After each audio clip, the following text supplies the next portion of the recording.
Howdy YouTube, and welcome to another episode of the Gunman. So today we're going to be doing another workshop update. I just thought I'd take you guys around the workshop and give you a look at the work that we're doing, the jobs that we're up to, how we're doing them and why we're doing them, and yeah, just the products and materials that I've been using lately. So I've still been using quite a fair bit of the PPG One Visit. So this is a product here. It's an additive, right? So you add this, as you can see there, One Visit modifier.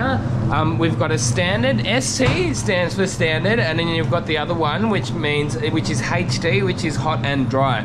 So I've kind of been doing my own little mixture when it comes to solid colors, because when you mix it up the way that they recommend, it leaves the solid colors a little bit watery. So I can't remember if it's say 25% water and then 75% modifier, but I switch them around. Whatever they say, I swap the water and the One Visit modifier, which the One Visit modifier is obviously thicker than, it's quite a thick product. So I swap them two around, and it makes the solid colors, it gives it more body and it gives it better coverage and that. So yeah, the first couple of times I tried using it their way, and it was really watery. I got like a little run on one of the edges, and I'm like, nah, just to get covered, because you need to get it covered, right?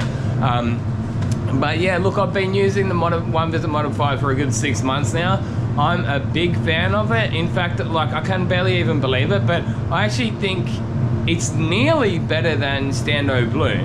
And there's a few reasons for that. Like, I would say purely on the product itself, Stando Blue is better, but I guess the best way to put it is there are some advantages of using the One Visit. For starters, you don't have to use it at all. If you might look at that job and you say, oh, it's a high risk metallic, you know, you're worried about the blend, don't even use it, right?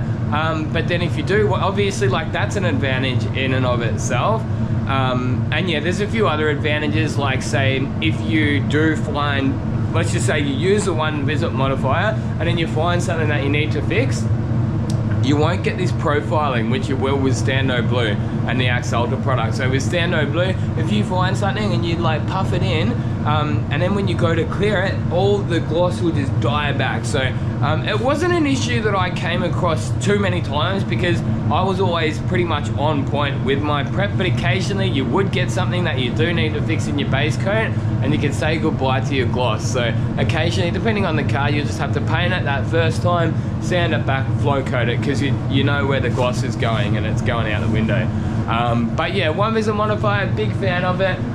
One of the issues that you can find, right, and it was actually one of my friends from over there in Perth that gave me the idea or the way to overcome this. So what can happen with the One Visit modifiers is if you go one coat, two coat, the color can lighten up, it'll brighten the colors up, and it's actually something that Stando Blue did as well. Like if you went too much too quick, it would brighten the colors up. So what you can do, you do your normal two coats with One Visit, and then you wait until it's say 70% dry, so not fully dry, drop the pressure down to 20 PSI, and then dust that last coat on. You're not going to get profiling with this, like I was saying before, and the color will pretty much be perfect.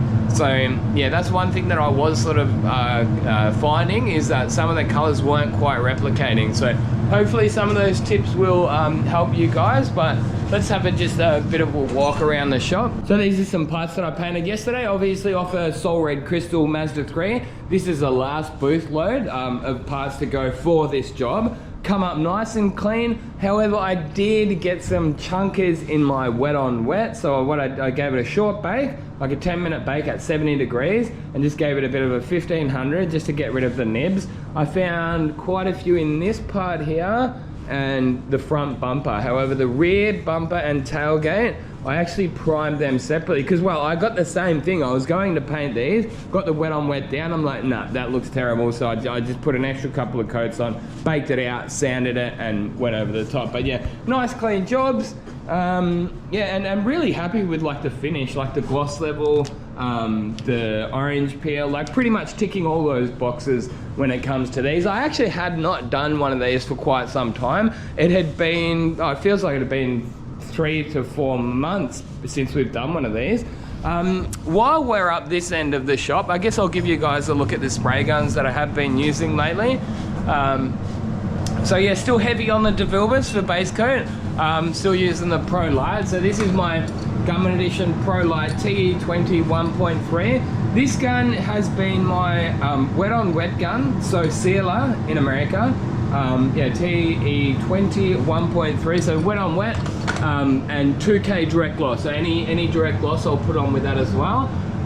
This has been my base coat gun, still the GOAT if you ask me, greatest of all time, base coat guns. So that's the DV1 B Plus air cap with the 1.3 on it. Pretty straightforward setting. So if I'm using the 1 visit, I'll crank it up to 2 bar. But if I'm doing it as a 3 coat, I'll go down to 20 PSI. Full fan, full fluid, right? Easy to set up. And then I've been using, so I use this one here. This is my candy gun, right? So this is the SATA CC. It's got a very nice, wide and even spray fan on it. The current SATAs have got very soft spray fans on them. If that is the right word, I don't know, but it's just a feeling that I get. Like, I think that's the best way to explain it. They don't have hard edges on them. They've got nice sort of rounded edges on them, and they're very easy to spray.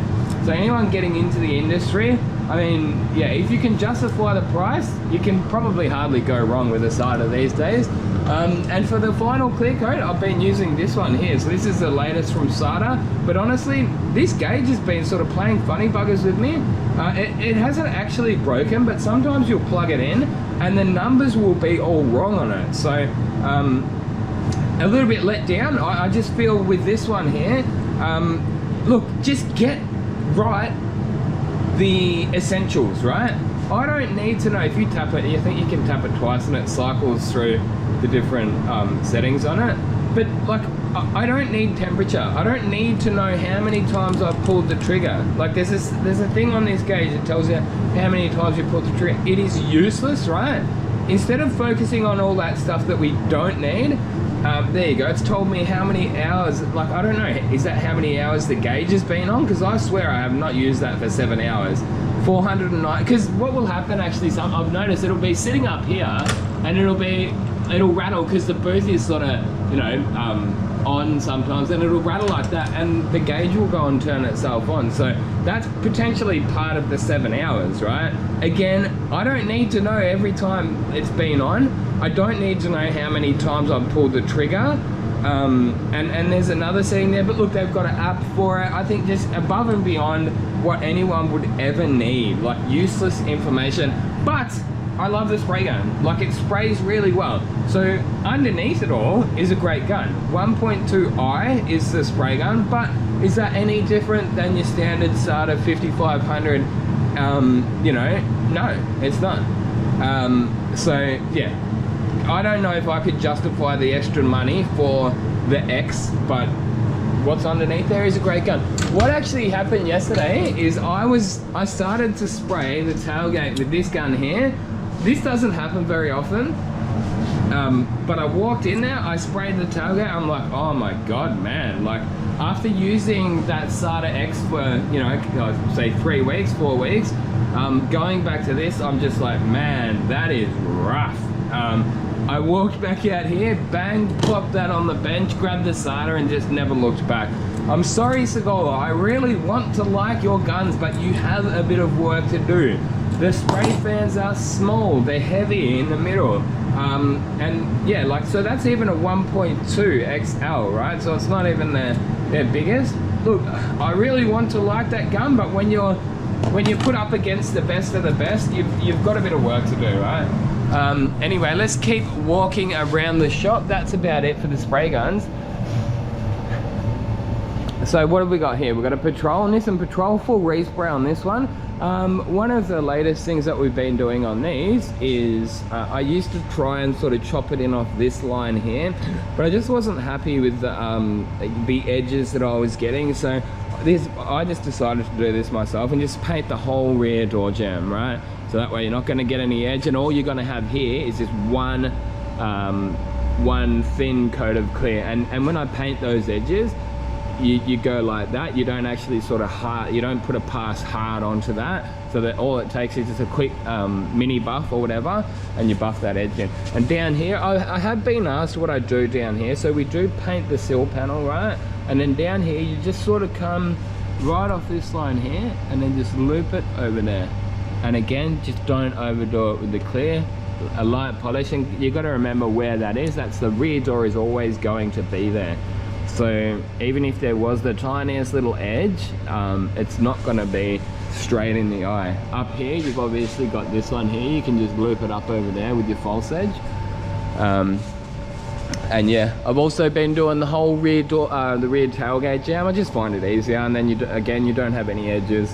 But I'll put my primer, say, up to this edge, and then put the color in clear into the next one. We always take note of any damage prior to sanding it down, because it can be quite easy to miss. Once you've got them in bare metal, it can be quite easy to miss. So we always sort of take note of them. I even take photos on my phone so I can come back to them, and then I know where to focus on after the primer's down. But yeah, so we're going to be getting the panels into, because it's Friday today, I'm going to get the panels into primer today. I don't like them sitting in bare metal over the weekend, but sometimes I will hit it with 80. So what we do, we used to paint strip these, but it got to the point where I got to the point, right, and I said, it's me or these patrols, right? Because we're doing, yeah, we've got to take all the paint off it, and the paint stripper was just killing me. It felt like, and this is at night time, like I was at home at like 8 o'clock at night, lying in bed, I felt like there was a, 100, 200 kilogram gorilla sitting on my chest, right? And that's from the paint stripper fume. So guys, seriously, like there's this video that gets around on Instagram, and there's this guy using paint stripper without a mask. Don't do that. Like I can't even be in the same workshop. I am hypersensitive to paint stripper these days. It is nasty stuff. Some of the chemicals that are in there are, oh, man. Look, and that's from, prolonged exposure to it. I've never liked paint stripper, but you use it when you got to use it. But when you're doing full resprays and it's always around you, like I got to the point I could not even be around a body that had been stripped. So I got them to do it next door, out the back, and then even like the body of the car would just be pungent and just stench, and my chest was caving in. So yeah, a little bit of a rant about paint strip, be careful with it, but ultimately we've just started sanding them down, and believe it or not, it's not even any slower. I've actually found it's just as fast, because you don't have the cleanup. We're actually saving a little bit of money on material, on the product too, because I think it's about $40 to $50 for a 4-litre can. We would burn through five 4-litre cans on one body, so $300 of materials. You wouldn't use that much on sandpapers, and like I say, there's less cleanup. Once you're done with the sanding, you're done. You put it in the booth. Yeah, definitely. But there are some things. So at the start, we had some guys helping us, and even myself, right? So there's techniques. Now I've shot a video. I've just got to get around to editing it.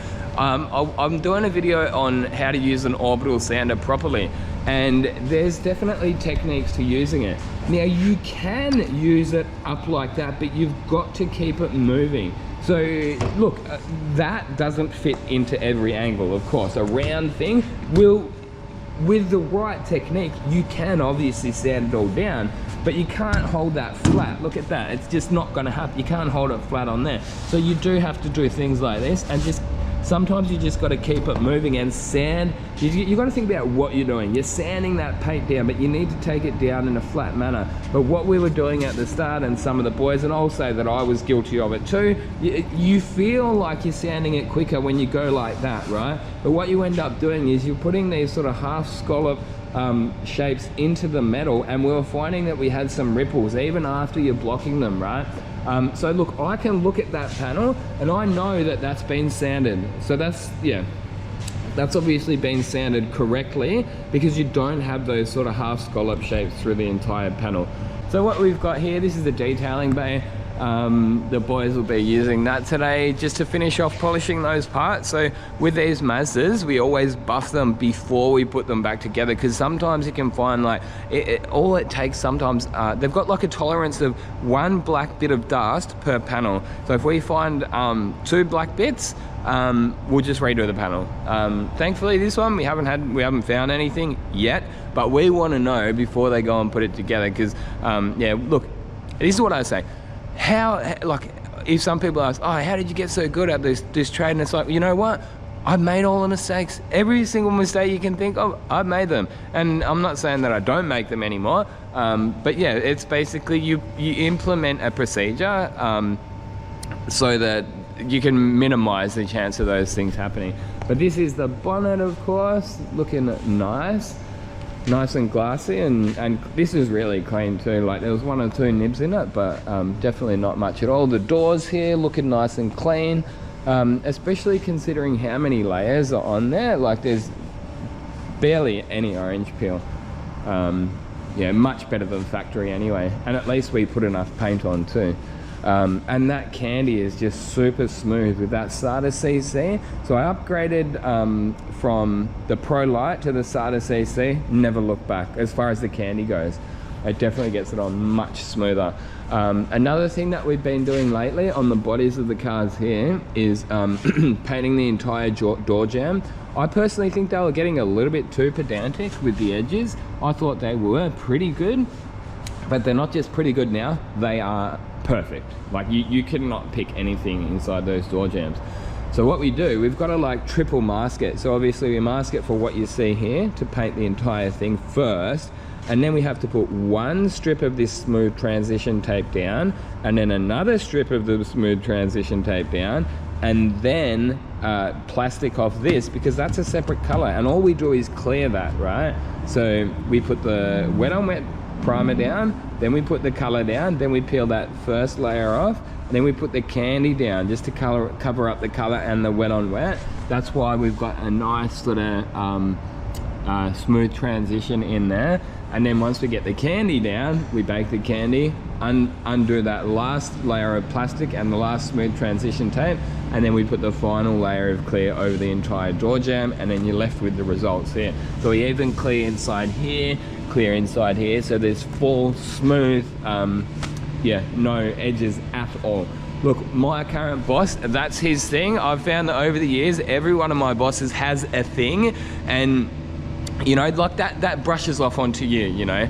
And my current boss's thing is edges, so it's made me a better painter. Definitely made me a better painter. So you're not going to see any edges inside here. Although I did just clear into here. I did the same procedure as the door jambs in here. So I went 1, 2, 3 layers, and yeah, as you can see there, absolutely perfect edges. Yeah, so it's looking good. We've got a couple of resto jobs on the go too. So we've got, and now it leads me to think, what is a resto? You know what I mean? And like, I was having a bit of a conversation with some people online, and they say, oh, good thing it's not a resto then. And it's like, man, looks like a resto, feels like a resto. Why can't it be a resto? Where is, like, is there a certain era of car that you can't restore? Because we're restoring this car, as far as I'm concerned. It might only be, say, 2005, 20 years old. But what, you can't say that we're restoring it because it's too new. We restored the headlights. I actually did a video on that. But yeah, we've got this, well, it's actually the boss's car. It was an ex-work runaround, yeah. It's got rust all over it. Sorry about the lighting in here. We do need to get another bank of lights. But yeah, what is it, BA, Falcon? You know, it's getting polyester, it's getting, I skimmed the tailgate ear to ear. We're doing rust repairs. Why can't that be classed as a restoration? I don't know. Interesting topic anyway, but we do have another one here. I think this is a VG Pacer, maybe? I think VG is it? I don't know. Don't quote me on that, but a wicked old Valiant here. Anyway, guys, I better get back to work. But yeah, until next time, hopefully you've all been well. Get out there and paint some shit. Gunman out.